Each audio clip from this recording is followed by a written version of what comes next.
류마티스 질환이나 아니면 다른 질환으로 인해서 약물들을 복용하는 분들이 많은데, 또 한약도 같이 병용을 해서 치료를 받는 그런 분들이 계신데요. 한약과 양약을 올바르게 효과적으로 복용하기 위한 주의사항과 이점에 대해서 말씀드리겠습니다. 양약과 한약의 이제 병용에 대해서 연구가 그렇게 많지는 않지만 적절히 잘 복용을 한다면 안전하게 복용할 수 있고요. 보통 일반 약과 이제 한약을 병용하는 경우에는 시간 간격을 두고 복용을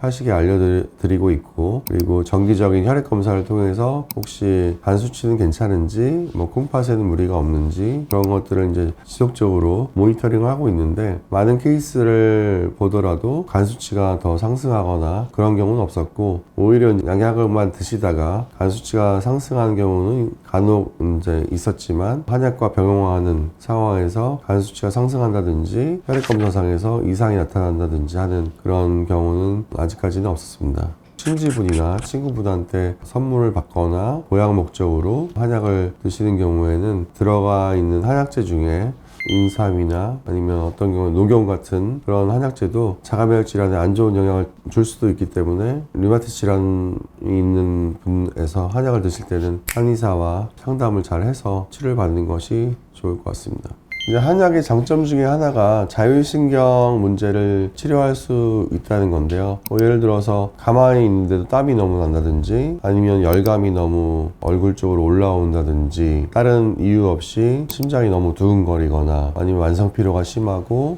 이런 경우에 이제 자율신경 문제가 있는 경우가 많은데, 한의학적인 치료가 많은 도움을 줄 수 있을 것 같고, 반대로 이제 처방이 만약에 잘못됐다면 자율신경계 이상 증상이 생길 수 있죠. 기존에 이제 의학적인 혈액 검사나 영상의학적인 검사와 함께 한의학적인 진단, 맥진이나 설진, 여러 가지 증상이나 안색 등을 잘 종합적으로 살펴서 진단을 하게 되면 다른 놓치는 질환 없이 정확한 진단을 할 수 있을 것 같고, 이런 것이 이제 의학과 한의학 통합 진료의 매력이라고 할 수 있겠고, 이런 질환 치료에 있어서도 많은 도움을 드릴 수 있을 것 같습니다. 류마티스 관절염 같은 경우에는 류마티스 관절염에 동반된 여러 가지 전신 증상, 피로감이나 열감, 염증 완화나 통증 완화, 불면증, 이런 부분에서도 도움이 될 수 있기 때문에, 류마티스 질환이나 아니면은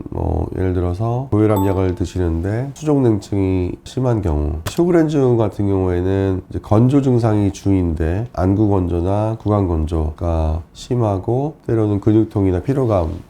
많이 동반될 수가 있는데, 이런 경우에도 쓸 수 있는 약이 많이 제한적이기 때문에 한의학적인 치료가 도움이 많이 될 수 있습니다. 그리고 여러 가지 이제 만성 피부 질환 같은 경우에도 한의학적인 치료가 도움이 될 수 있고, 한 가지 장점은 스테로이드를 사용하지 않고 염증 완화 효과가 있는 그런 약재를 사용해서 염증을 치료할 수 있다는 것. 환자마다 이제 증상이 다를 수가 있는데, 이런 증상에 맞게 처방을 맞춤형으로 할 수 있다는 것이 한약 치료의 장점이 되겠습니다. 명현현상이라는 얘기들을 이제 하는 경우가 있는데, 제 개인적으로는 명현현상이라는 거는 없지 않나. 간혹 이제 약을 썼을 때